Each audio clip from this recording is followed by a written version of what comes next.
25 minutes pour saboter la voie 4 résistants face à une garnison distraite, la nuit du 5 juin 1944.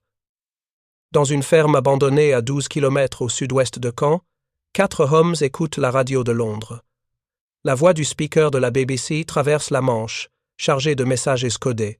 160 autres messages ont déjà été diffusés ce soir, mais ces 4 hommes n'attendent qu'une seule phrase. Les sanglots longs des violons de l'automne blessent mon cœur d'une langueur monotone. Le second vers de Verlaine. Le signal qu'ils attendaient depuis des semaines. Marcel, 38 ans, cheminot à la SNCF depuis 20 ans, éteint la radio. Ses mains tremblent légèrement, non pas de peur, mais de ce qu'il sait maintenant avec certitude.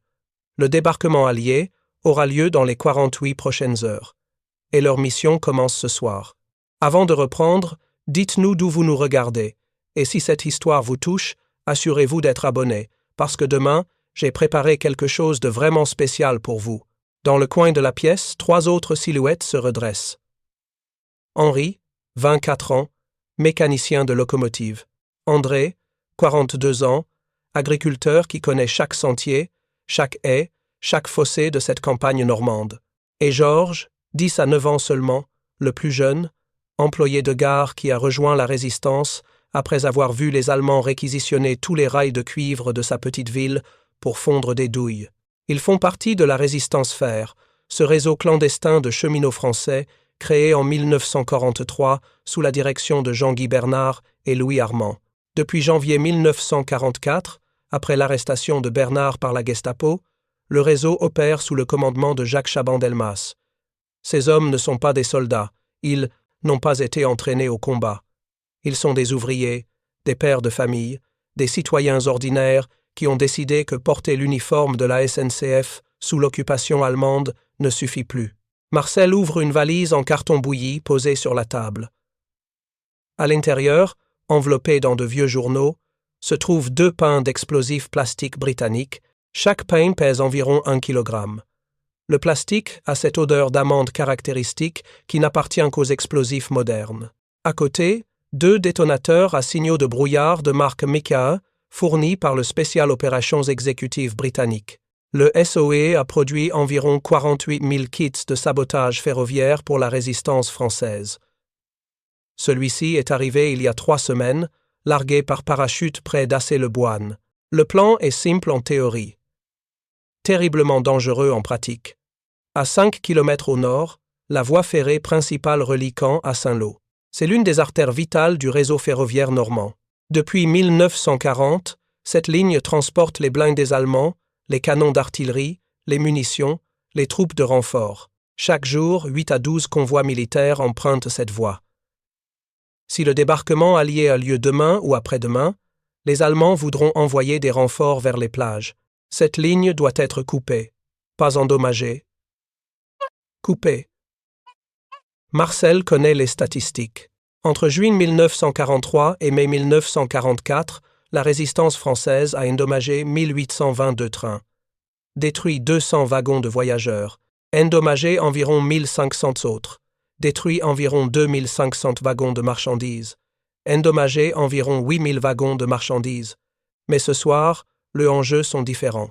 Ce soir n'est pas une simple action de sabotage parmi des centaines d'autres. C'est le plan vert. Le plan vert a été élaboré par le Block Planning, une section du Bureau de renseignement et d'action de Londres, sous la direction du lieutenant-colonel Edmond Combault.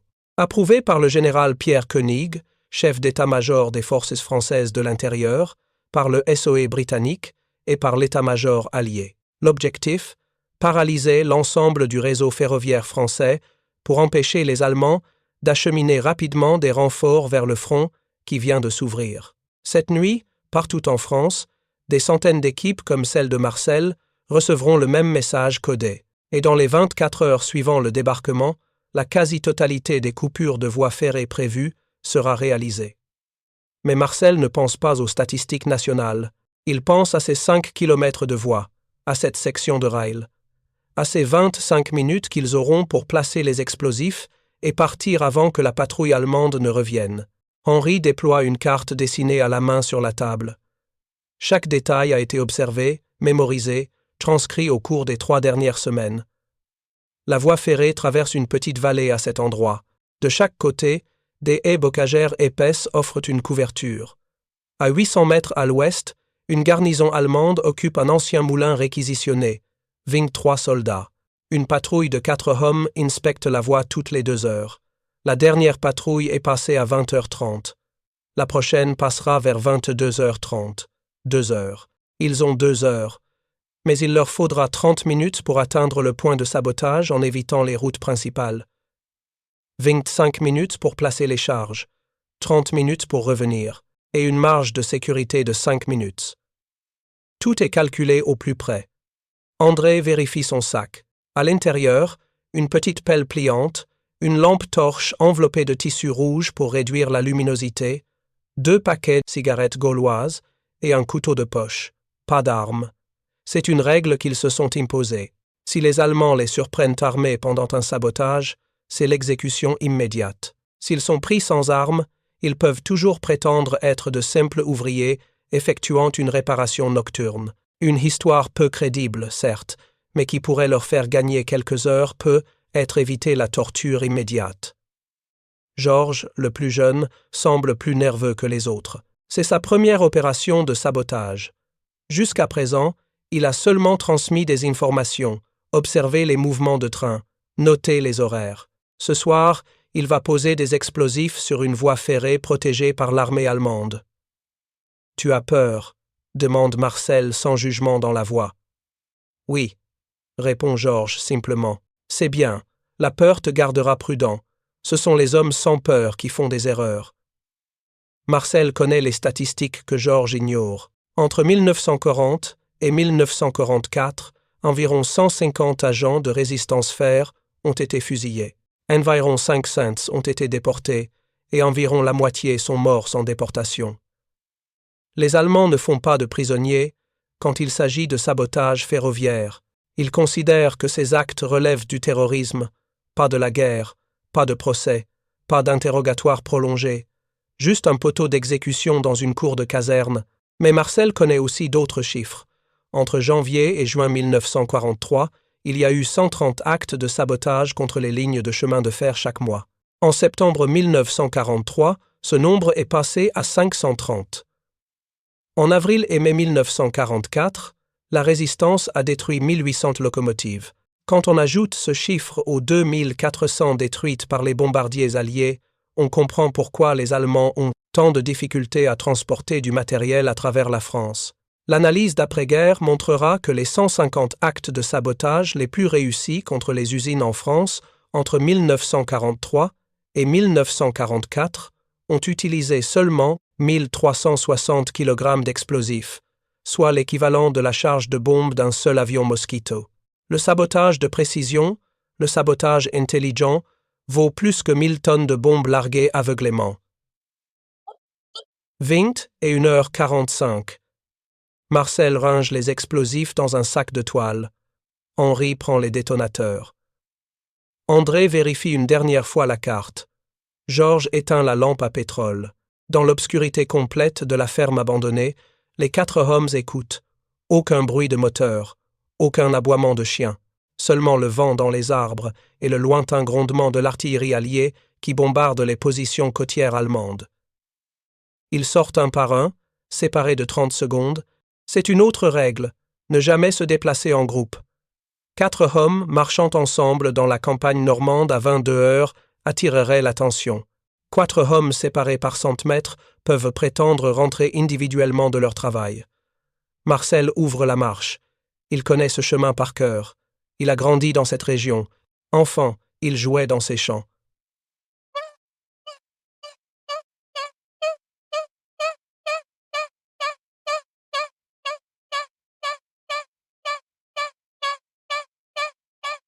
Adolescent, il courtisait sa future femme le long de ces haies. Aujourd'hui, il utilise cette connaissance intime du terrain pour mener ses camarades vers un acte qui pourrait les faire fusiller avant l'aube. Ils évitent la route principale, trop dangereuse. Les patrouilles allemandes circulent régulièrement. À la place, ils empruntent des chemins agricoles, traversent des pâturages, longent des fossés. La lune est presque pleine. C'est à la fois une bénédiction et une malédiction. Bénédiction parce qu'ils peuvent voir où ils marchent. Malédiction parce que les Allemands peuvent les voir aussi. À 22h15, ils arrivent en vue de la voie ferrée. De leur position dans un bosquet, ils peuvent observer la ligne sur environ 500 mètres dans chaque direction. Aucun mouvement, aucune lumière, seulement les rails d'acier qui brillent faiblement sous la lune, s'étendant vers l'horizon comme deux lames parallèles traversant le cœur de la France. André s'avance en rampant jusqu'au bord de la voie. Il observe pendant 5 longues minutes. Écoute. Rien. Il fait signe aux autres. Marcel et Henri traversant rapidement la voie et se mettent au travail. Le point qu'ils ont choisi est idéal. Une courbe légère où les trains doivent ralentir, un remblai de chaque côté qui cache la voie de la route la plus proche, et surtout, un endroit où les rails ont été posés sur un lit de ballast solide, ce qui signifie que l'explosion endommagera non seulement les rails, mais aussi la fondation en dessous. Marcel sort le premier pain d'explosifs plastiques. Le matériau est malléable, presque comme de l'argile.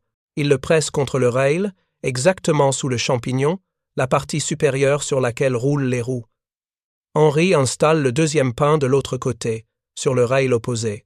Si un seul rail est coupé, un train peut dérailler. Si les deux rails sont coupés simultanément, le déraillement est garanti. Les détonateurs à signaux de brouillard sont des dispositifs ingénieux développés par le SOI. Ce sont essentiellement des pétards ferroviaires modifiés. En temps normal, ces signaux sont placés sur les rails pour alerter les mécaniciens d'un danger. Le poids d'un train passant dessus les fait exploser, produisant un bruit fort qui signale aux mécaniciens de s'arrêter. Le SOE les a transformés en détonateurs. Maintenant, quand un train passe sur ces signaux modifiés, l'explosion déclenche la charge d'explosifs plastiques. C'est la méthode française, préférée, selon le catalogue descriptif des dispositifs spéciaux du SOI. Placer 2 détonateurs à signaux de brouillard sur les rails, espacés de quelques mètres, dans la direction d'où vient le train. Quand les roues écrasent le premier signal, il explose et déclenche la charge. Le second signal sert de sécurité au cas où le premier ne fonctionnerait pas. Henri place soigneusement les 2 détonateurs sur le rail, à 5 mètres en amont des charges explosives. Ils sont presque invisibles dans la pénombre. Un mécanicien allemand ne les verra jamais à temps. 15 minutes se sont écoulées. Ils sont dans les temps. Mais c'est à ce moment que Georges, qui fait le guet à 50 mètres, siffle doucement. Un signal, danger, Marcel et Henri se figent, puis ils l'entendent aussi, le bruit d'un moteur diesel. Une camionnette allemande approche sur la route parallèle à la voie ferrée, à environ 300 mètres de distance. Ses phares balaient la campagne. Les 4 hommes s'aplatissent dans les haies. Marcel sent son cœur battre contre le sol humide. Le véhicule ralentit, s'arrête. Des portières s'ouvrent, des voix allemandes. 3 peut être 4 soldats. Ils ne peuvent pas être découverts maintenant, pas avec les explosifs déjà en place, les détonateurs déjà armés. S'ils sont pris, les Allemands comprendront immédiatement. Il n'y aura aucune excuse possible, aucune histoire crédible. Seulement des explosifs britanniques sur une voie ferrée allemande. Les soldats allument des cigarettes. Leur voix porte dans l'air nocturne. Ils parlent de permission, de lettres reçues de chez eux, de la rumeur d'un débarquement allié imminent. L'un d'eux dit qu'il a entendu une radio américaine affirmer que l'invasion commencera avant la fin de la semaine. Un autre rit, dit que les Américains disent cela depuis des mois, que les défenses du mur de l'Atlantique sont imprenables, que si les Alliés tentent de débarquer, ils seront repoussés à la mer en quelques heures. Marcel écoute ces jeunes soldats allemands parler. Ils n'ont probablement pas plus de 25 ans. Dans quelques heures, ils recevront l'ordre de se déplacer vers les plages. Dans quelques jours, certains d'entre eux seront morts, et cette voie ferrée, cette ligne de communication vitale qu'ils sont censés protéger, sera coupée dans moins de 2 heures par le prochain train qui passera. 5 minutes s'écoulent. 10 minutes, les soldats terminent leurs cigarettes. Finalement, ils remontent dans la camionnette. Le moteur démarre. Le véhicule repart vers l'ouest, ses feux arrière disparaissant progressivement dans la nuit. Marcel attend encore 2 minutes. Puis il siffle doucement, le signal de continuer. Il retourne rapidement aux explosifs, vérifiant que tout est toujours en place. Les charges n'ont pas bougé. Les détonateurs sont correctement positionnés. Tout est prêt. 25 minutes exactement depuis qu'ils ont commencé. Précisément dans les délais prévus. Marcel fait un dernier tour d'inspection. Il vérifie que le plastique adhère bien au rail, que les détonateurs sont solidement fixés, que les fils de connexion sont bien dissimulés. Puis il fait signe aux autres. C'est terminé. Il est temps de partir. Il rampe en arrière jusqu'à la haie, se relève, commençant à s'éloigner en file indienne, séparés par 30 mètres. André en tête, puis Georges, puis Henri, Marcel fermant la marche. Ils n'ont parcouru que 200 mètres quand ils entendent le bruit. Un sifflet de locomotive, lointain d'abord, puis de plus en plus proche. Un train arrive. Ce n'était pas prévu. Selon les horaires que Georges avait mémorisés en observant la gare ces dernières semaines, aucun train ne devait passer avant 1h du matin. Mais les Allemands ont modifié les horaires, peut être en prévision du débarquement allié, peut être par simple coïncidence. S'immobilise. Regarde en arrière vers la voie ferrée. Dans la distance peut être à 2 km, ils peuvent voir la lumière du projecteur de la locomotive. Marcel calcule mentalement, à 60 km/h, le train atteindra le point de sabotage dans environ 2 minutes. 2 minutes avant que tout ce qu'ils viennent de faire ne se transforme en réalité. Ils devraient continuer à marcher, s'éloigner le plus possible, mais aucun d'eux ne bouge. Ils restent là, dans l'ombre d'une haie, à regarder la lumière approcher. Le grondement devient plus fort. Le train roule vite. Trop vite pour une simple patrouille ou un convoi de routine. C'est un train de troupes. Marcel peut maintenant distinguer les wagons, 6-7 peut être 8 wagons de transport de troupes. Plusieurs centaines de soldats allemands, peut être une compagnie entière en route vers la côte pour renforcer les défenses.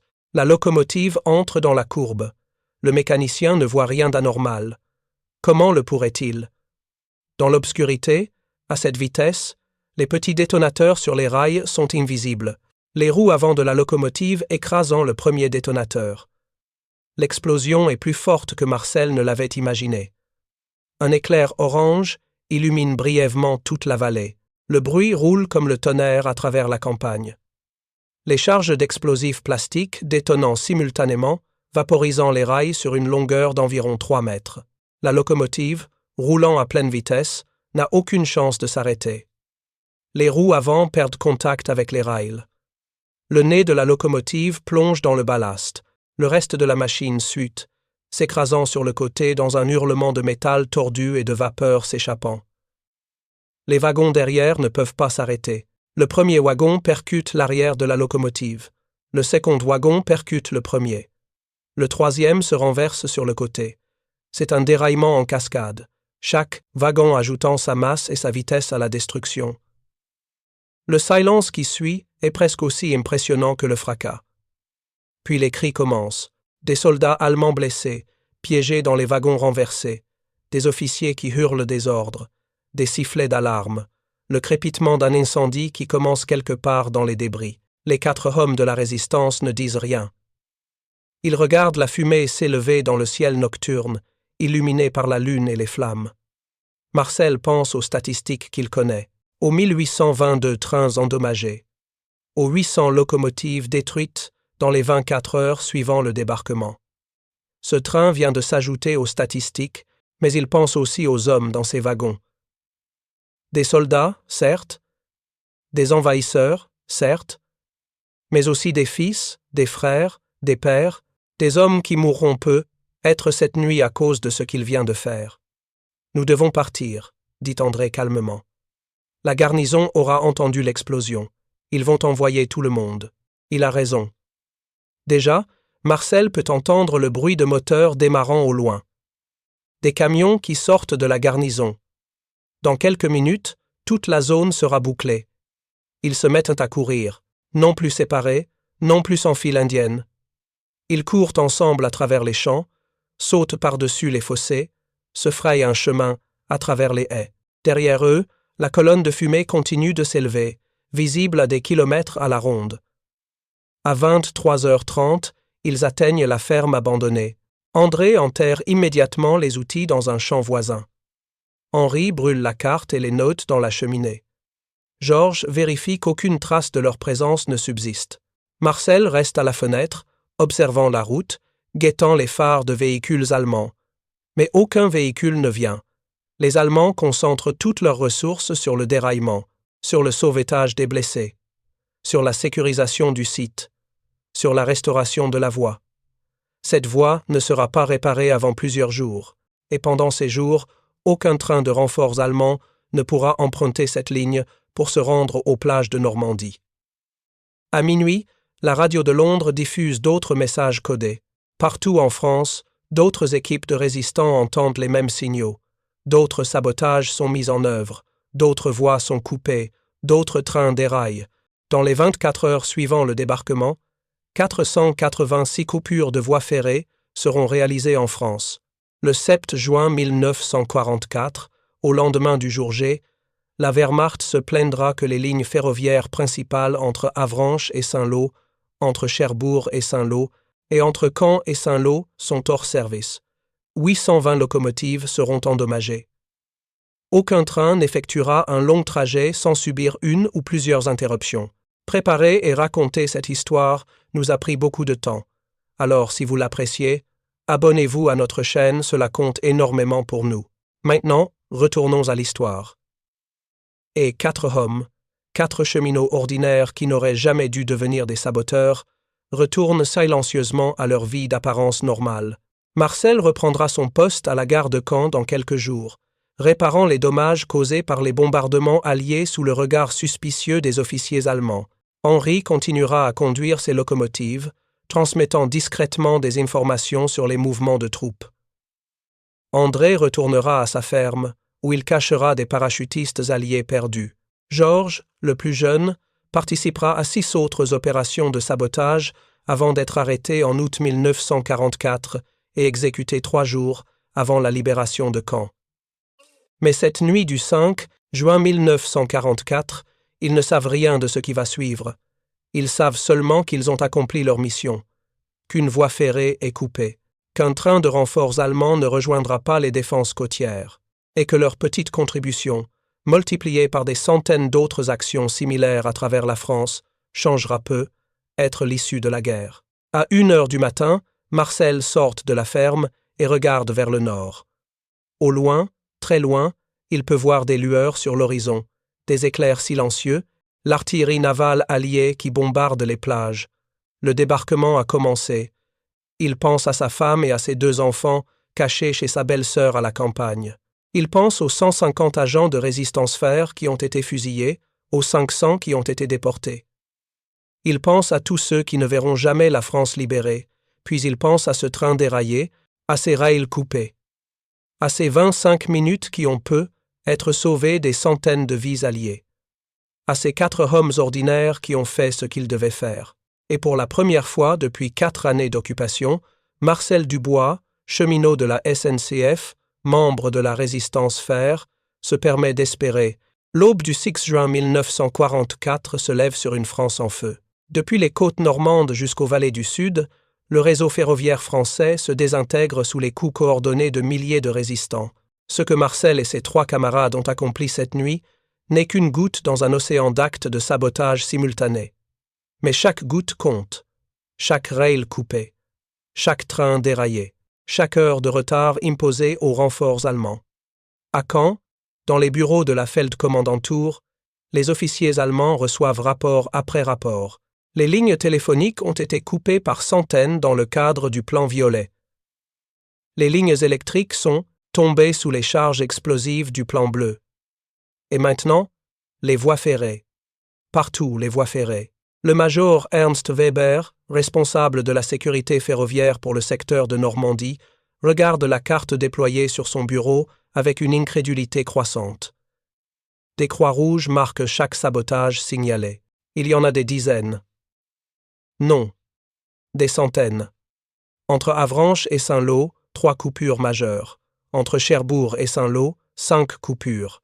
Entre Caen et Saint-Lô, la voie est pratiquement inexistante. Comment est-ce possible ? Demande-t-il à son adjoint. Nous avons des patrouilles. Nous avons des garnisons. Nous avons placé des soldats sur chaque pont, chaque tunnel important. Son adjoint ne peut que secouer la tête. La vérité est évidente mais difficile à accepter. Ils ont sous-estimé la résistance française. Pendant des années, les Allemands ont considéré les résistants comme des amateurs, des terroristes mal organisés, une nuisance plutôt qu'une menace stratégique. Maintenant, en une seule nuit, ces amateurs ont paralysé l'infrastructure de transport la plus vitale de France occupée. Ce que Weber ignore, c'est l'ampleur réelle de l'opération. Dans toute la France, entre le 5 et le 7 juin 1944, près de 1000 sabotages sont exécutés. Les chiffres sont stupéfiants. En juin 1944, la résistance détruit les voies ferrées françaises en 486 ponts. 820 locomotives sont endommagées pendant l'été 1944. Et lorsque les voies endommagées sont réparées et remises en service, elles sont rapidement sabotées à nouveau. Le génie allemand travaille jour et nuit pour restaurer les lignes, mais c'est comme essayer de vider l'océan avec un seau. Dès qu'une section est réparée, une autre explose. Les Allemands doivent importer des ouvriers du Reichsbahn, le réseau ferroviaire allemand. Ils placent des soldats armés sur chaque train, ne faisant plus confiance aux cheminots français. Mais même cela ne suffit pas. La 2e division blindée SS Dachreich, stationnée près de Montauban dans le sud-ouest de la France, reçoit l'ordre de se déplacer vers la Normandie le 7 juin. Dans des circonstances normales, ce déplacement aurait pris 3 jours par train. Au lieu de cela, la division doit utiliser les routes. Le voyage prend 10 à 7 jours. 17 jours pendant lesquels les Alliés consolident leur tête de pont. 17 jours pendant lesquels des milliers de soldats supplémentaires débarquent. 17 jours qui changent l'équilibre de la bataille. Les historiens calculeront plus tard que les sabotages ferroviaires de la résistance française, combinés aux bombardements aériens alliés, ont réduit le trafic ferroviaire de 60% entre le 1er mars et le 6 juillet 1944. Dans les premiers mois de 1944, la résistance a endommagé 808 locomotives, contre 387 endommagées par les attaques aériennes. Entre avril et juin, avec le meilleur temps permettant plus de raids aériens, la résistance endommage 292 locomotives contre 1437 par les frappes aériennes. Mais les statistiques ne racontent pas toute l'histoire. L'impact psychologique sur les Allemands, la nécessité de détourner des ressources pour protéger les voies, la perturbation constante et imprévisible, tout cela ne peut pas être quantifié facilement. Marcel retourne à son travail à la gare de Caen le 9 juin. La ville est en chaos. Les bombardements alliés ont détruit des quartiers entiers. La gare elle-même a été touchée, des rails tordus s'élèvent vers le ciel comme des sculptures métalliques grotesques. Des wagons renversés gisent sur le flanc. Mais les Allemands exigent que le travail continue. Les trains doivent circuler, les troupes doivent être transportées. Marcel travaille sous la surveillance constante de soldats allemands. Chaque mouvement est observé, chaque outil est compté. Les Allemands savent que les cheminots font partie de la résistance. Ils ne savent simplement pas lesquels. Alors, ils les surveillent tous. Mais même sous cette surveillance, la résistance continue. Marcel ne peut plus poser d'explosifs, trop dangereux, trop surveillés. Mais il peut faire d'autres choses. Il peut mal aiguiller un train, l'envoyant sur une voie de service au lieu de la ligne principale. Il peut oublier de lubrifier un essieu, provoquant une surchauffe et un arrêt. Il peut donner de mauvaises informations sur les horaires, causant des embouteillages aux jonctions. Ce sont de petits sabotages, presque invisibles individuellement, mais multipliés par des milliers de cheminots à travers la France, l'effet est dévastateur. Henri, le mécanicien, continue à conduire ses locomotives. Mais maintenant, il conduit plus lentement, il s'arrête fréquemment pour vérifier la pression de la chaudière. Il signale des problèmes mécaniques imaginaires qui nécessitent des heures de réparation. Un voyage qui devrait prendre 3 heures en prend 6, et pendant ces 3 heures supplémentaires, les Alliés avancent un peu plus profondément en France. André, l'agriculteur, retourne à sa ferme. Mais sa ferme devient un point de passage pour le réseau d'évasion. Des pilotes alliés abattus, des parachutistes perdus, des agents du SOI en transit. Il les cache dans sa grange, les nourrit avec ses propres rations, les guide vers le prochain relais du réseau. Entre juin et août 1944, 23 aviateurs alliés passeront par sa ferme. Tous survivront à la guerre. Quant à Georges, le plus jeune, son histoire est plus courte et plus tragique. Le 15 août 1944, il participe à une opération pour faire sauter un dépôt de munitions allemand près de Falaise. L'opération réussit. Le dépôt explose dans une boule de feu visible à 15 km. Mais pendant l'exfiltration, le groupe est repéré par une patrouille allemande. Une fusillade éclate. Georges est touché à la jambe. Ses camarades essaient de le porter, mais les Allemands sont trop proches. Georges leur dit de partir. Leur ordonne de partir. Il se cache dans une grange, espérant que les Allemands passeront sans le trouver. Mais il fouille méthodiquement chaque bâtiment. Il le découvre, le traîne dehors. Dans sa poche, il trouve un détonateur du SOE, une preuve indéniable de sabotage. Il est exécuté le 10 août 1944 dans la cour d'une caserne. 3 jours plus tard, les forces canadiennes libèrent Falaise. 3 jours.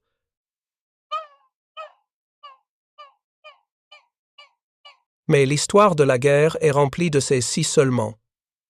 Le nom de Georges Pelletier sera inscrit sur le monument aux morts de Caen. Il aura 10 à 9 ans pour l'éternité. Sa mère recevra une lettre du général de Gaulle le louant pour son sacrifice.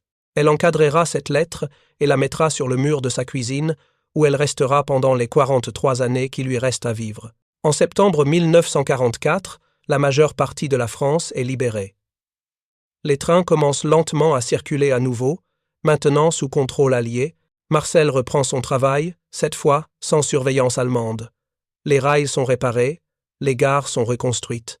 La vie, lentement, douloureusement, commence à retrouver une apparence de normalité.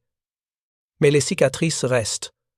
Sur le territoire, sur les infrastructures et surtout sur les hommes et les femmes qui ont vécu ces années sombres.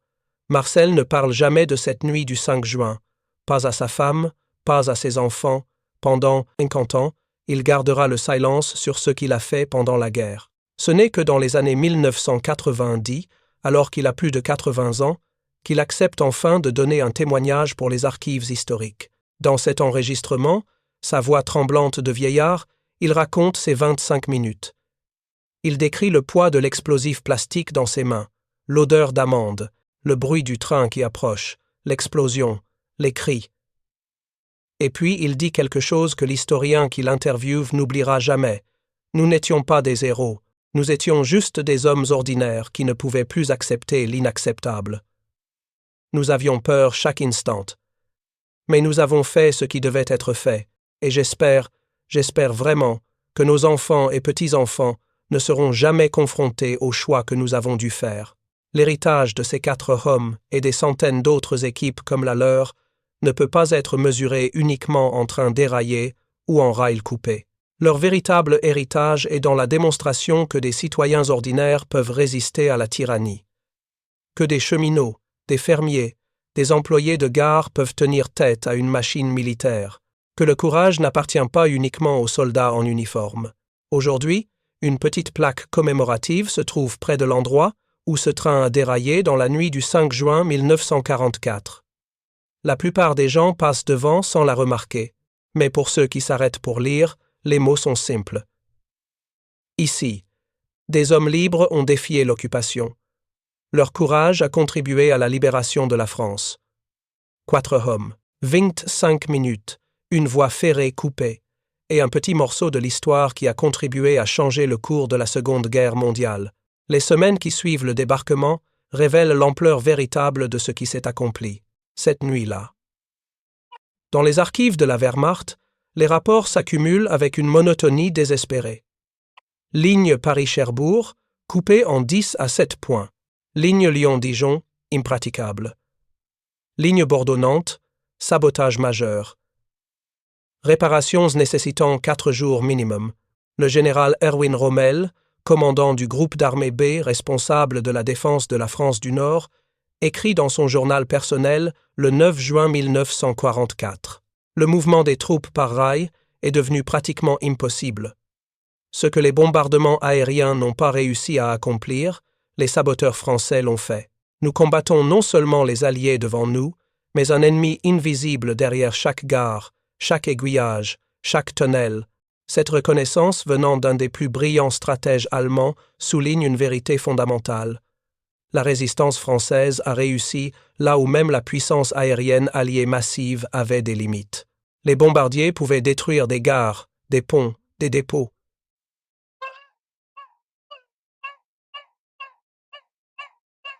Mais ils ne pouvaient pas être partout simultanément.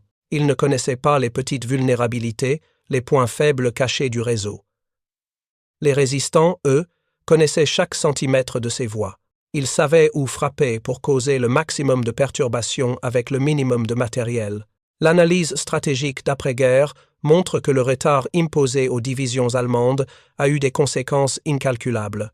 La 21e division Panzer, stationnée en Bretagne, met 5 jours pour atteindre la zone de combat au lieu des 10 à 8 heures prévues. La 17e division de Panzergrenadiers SS, partie du sud de la France, arrive avec 2 semaines de retard.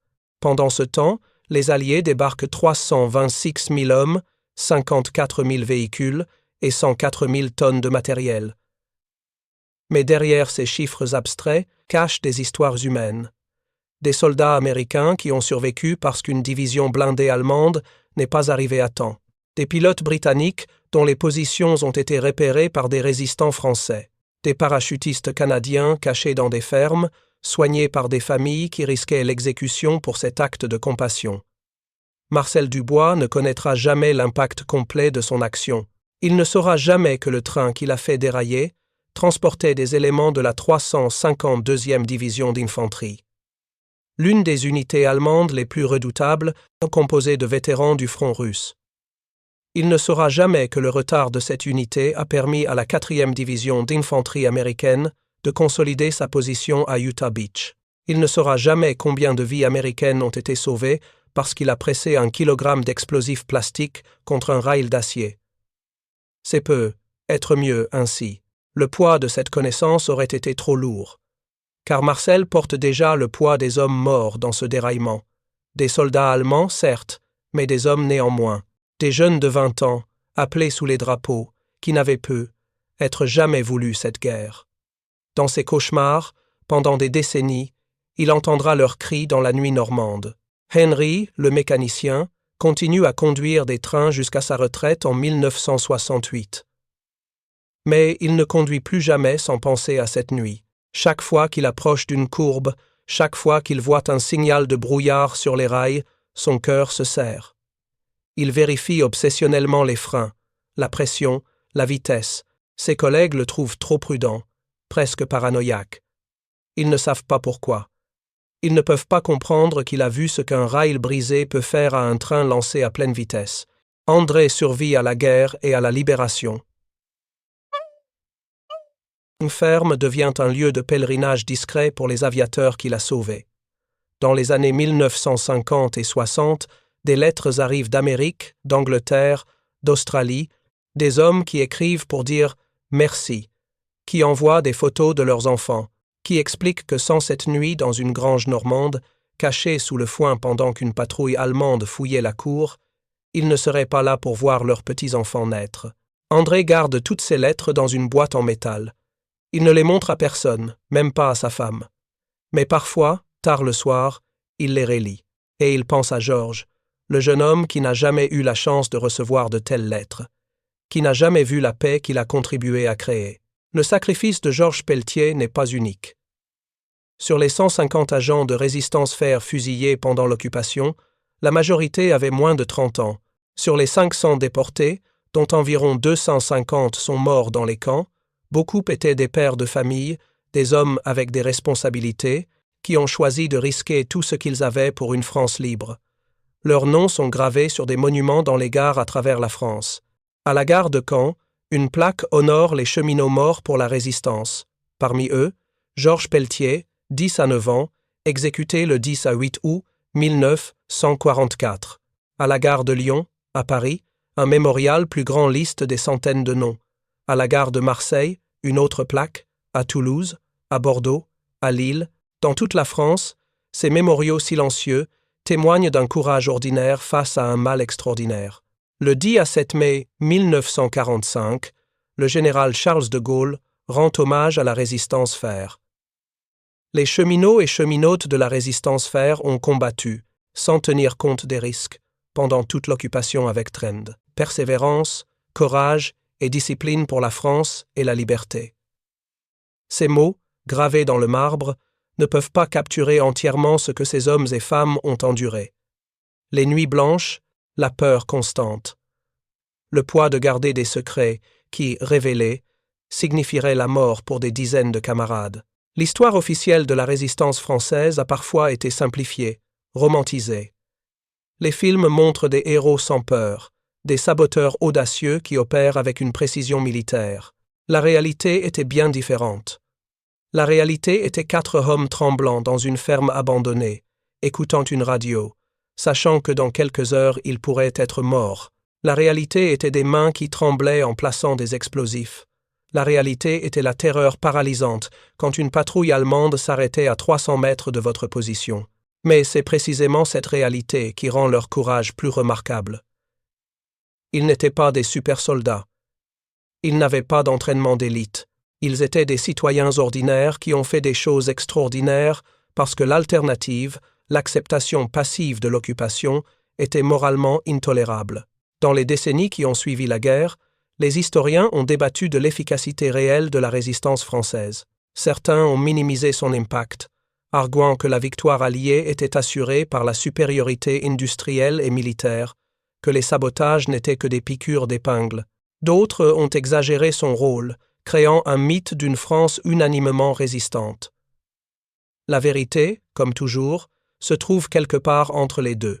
La résistance n'a pas gagné la guerre à elle seule, mais elle a contribué significativement à la victoire.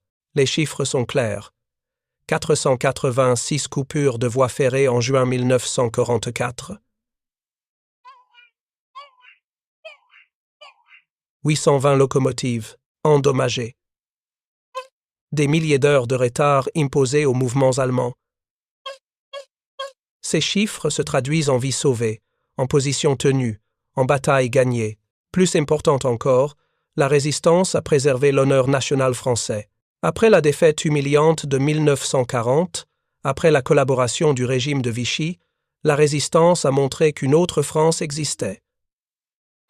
Une France qui n'avait pas capitulé, une France qui continuait à se battre. Cette dimension psychologique et morale ne peut pas être mesurée en statistiques, mais son importance pour la reconstruction nationale d'après-guerre est inestimable. Marcel Dubois meurt en 1997 à l'âge de 91 ans. À ses funérailles, un colonel de l'armée française lit une commendation posthume. Parmi l'assistance se trouvent 3 hommes âgés venus d'Amérique. Ce sont des vétérans de la 4e division d'infanterie, des hommes qui ont débarqué à Utah Beach le 6 juin 1944. Ils ont appris, par les recherches d'un historien, l'existence de Marcel et de son action cette nuit-là. Ils sont venus rendre hommage à un homme qui, sans le savoir, a pu être sauvé leur vie. L'un d'eux, un vieil homme de 75 ans avec une canne, s'approche du cercueil. Il salue militairement, puis il murmure en anglais que personne d'autre ne peut entendre. « Thank you, brother. You gave me the chance to go home. » Merci, frère. Tu m'as donné la chance de rentrer chez moi. Ce moment illustre une vérité profonde sur la guerre et la résistance. Les grands mouvements de l'histoire sont composés d'innombrables petits actes de courage. Chaque rail coupé, chaque message transmis, chaque pilote caché, chaque refus de collaborer. Ces actes, individuellement insignifiants face à la machinerie de la guerre totale, deviennent collectivement irrésistibles. Aujourd'hui, les trains traversent la Normandie à grande vitesse. Les voyageurs regardent par les fenêtres le paysage verdoyant, les fermes paisibles, les petites gares. Peu savent qu'ils roulent sur des voies qui ont été le théâtre de milliers d'actes de sabotage. Peu connaissent les histoires des hommes et des femmes qui ont risqué tout pour couper ces rails. Mais l'histoire n'oublie pas. Dans les archives, dans les témoignages, dans les plaques commémoratives, dans les lettres jaunies conservées dans des boîtes métalliques, l'histoire de ces résistants perdure. L'histoire de 4 hommes ordinaires qui, pendant 25 minutes dans la nuit normande, ont changé le cours de la guerre, pas à eux seuls, pas de manière décisive, mais significativement, courageusement, irrévocablement. Et c'est peut être la leçon la plus importante que nous pouvons tirer de leur histoire. Que les citoyens ordinaires, confrontés à des choix extraordinaires, sont capables d'un courage extraordinaire. Que la tyrannie peut être combattue non seulement par des armées, mais par des individus armés de conviction. Que l'histoire n'est pas faite uniquement par les généraux et les présidents, mais aussi par les cheminots, les fermiers, les employés de gare qui décident qu'ils ne peuvent plus rester silencieux. Marcel, Henri, André et Georges. 4 noms parmi des milliers, 4 histoires parmi des millions. Mais leur histoire mérite d'être racontée, remémorée, honorée, car c'est dans ces histoires individuelles que nous trouvons la véritable signification de la résistance. Non pas l'absence de peur, mais l'action malgré la peur. Non pas l'héroïsme inné, mais le choix conscient de faire ce qui est juste, quel qu'en soit le coût.